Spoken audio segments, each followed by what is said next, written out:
Pour commenter ces élections en Turquie, avec nous en ligne Roger Ede, chef du Parti de la Paix. Bonsoir. Bonsoir. Alors, Erdogan a perdu son pari constitutionnel. Monsieur Ede, est-ce qu'à votre avis, peut-il encore gouverner? D'abord, je m'inscris en faux par rapport au rapport que je viens d'entendre. Erdogan reste l'homme le plus populaire, le plus puissant, lui-même et son parti, pour ce qui est de la gouvernance de la Turquie. Le phénomène nouveau, qui n'a pas été du tout mentionné dans le rapport, est celui du vote kurde. Le vote kurde ayant dépassé les 10%, la redistribution à la proportionnelle fait que le parti d'Erdogan ne peut pas avoir la majorité, ni aujourd'hui, ni dans l'avenir, sans une entente avec les Kurdes.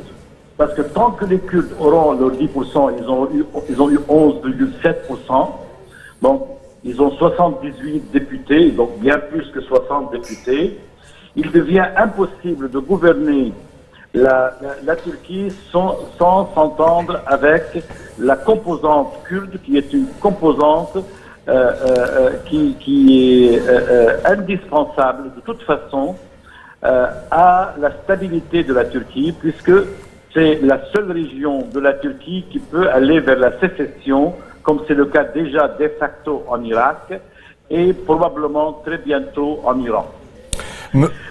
Donc, je crois que Erdogan trouvera une entente avec les Kurdes, puisqu'il est déjà en négociation avec le mouvement terroriste ou classé terroriste dont le dirigeant est encore en prison. Donc là, je ne vois pas une crise constitutionnelle, oui, mais je vois une évolution de la démocratie et une bonne évolution de la démocratie turque vers une politique de coalition avec une minorité importante et essentielle à la stabilité de la Turquie.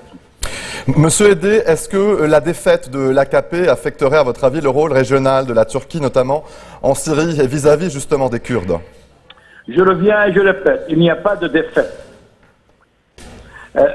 Pour la politique régionale de la Turquie, elle est, pour ce qui est de la Syrie, très précisément, elle n'est pas tout à fait différente de la politique kurde. Elle n'est pas non différente de la politique kurde en Irak, puisque les Kurdes d'Irak ont un vrai problème avec le gouvernement dirigé par l'Iran en Irak. Donc, au contraire, je crois qu'un activisme va se développer dans ce domaine, qui s'est déjà développé, et l'influence de la Turquie dans la décision de soutenir et de rassembler les mouvements de résistance syriens et d'aller dans le sens d'entente avec les forces de fait sur le terrain, donc les sunnites arabes. Les Kurdes sont obligés aujourd'hui de s'entendre avec les sunnites arabes, soit pour contrer l'Iran en Irak, soit pour contrer la Syrie, l'Iran en Syrie. Monsieur Ede, merci pour en tout cas votre éclairage dans ce journal justement sur ces élections en Turquie et à